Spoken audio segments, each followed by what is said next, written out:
Saludos colegas, bienvenidos a mi canal Electrónico Media. Algunos de ustedes me han preguntado cuáles son las fallas más comunes en las tarjetas de aire acondicionado. Y bueno, en realidad una de las fallas más comunes es que el relé que activa o que envía la energía al compresor no activa. En ocasiones cambiamos el relé, pero sigue presentando el mismo problema. Bueno, a continuación les voy a explicar cómo hace el fabricante y qué componentes están envueltos para que el relé finalmente active y envíe corriente al motor compresor. Fíjense que hay involucrados por lo menos 4 componentes. El microprocesador, este trabaja con una tensión de 5 voltios en corriente continua. Y fíjense este detalle, nuestro relé trabaja con 12 voltios también en corriente continua. Pero surge la pregunta, ¿cómo hace el microprocesador con un voltaje tan bajo activar un relé que trabaja con 12 voltios?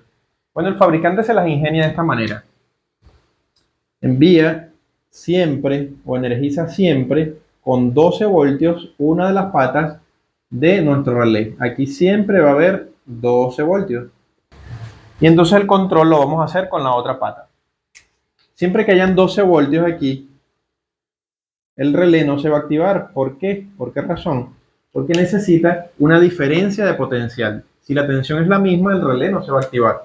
Necesita lo que comúnmente llamamos tierra o ground o 0 voltios. ¿Qué función cumple este integrado ULN 2003 o 2003? Bueno, él tiene una función muy sencilla.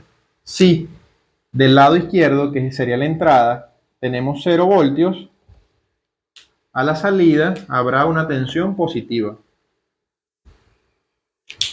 Y si del lado izquierdo o de la entrada tenemos una tensión positiva, entonces él la va a invertir.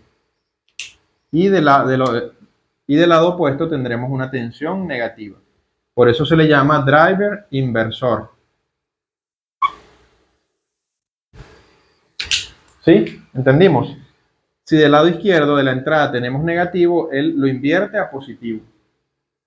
Y si tenemos positivo en la entrada, entonces él lo invierte y nos da una señal negativa. De esa manera vamos a poder controlar nuestro relé. Ya van a ver por qué. Fíjense que si del microprocesador no hay ningún tipo de señal, o sea, 0 voltios, entonces del otro lado nos va a mantener el voltaje positivo. Pero, ¿qué va a pasar cuando el microprocesador entonces nos envíe una señal positiva de 5 voltios? Entonces el driver inversor va a empezar a trabajar y nos va a entregar a la salida lo que está esperando el relé, que son 0 voltios o tierra. En este caso sí hay una diferencia de potencial que activa el relé, entonces la corriente o la línea que tenemos a la entrada va a ser la misma que tenemos a la salida hacia nuestro motor compresor. Entonces fíjense todos los componentes que hay envueltos en que active o no nuestro relé para que pueda llegarle corriente a nuestro compresor. Otra cosa que debes tener en cuenta es que los sensores de temperatura sean los adecuados, porque si están alterados, entonces el microprocesador tal vez sobreentienda que la habitación está fría y en ese caso no tendremos esta señal de 5 voltios.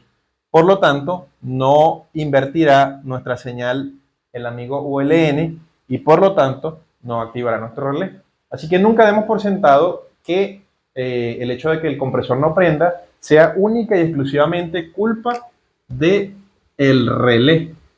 Así que no sería prudente cambiarlo sin antes revisar todos estos componentes y su funcionamiento.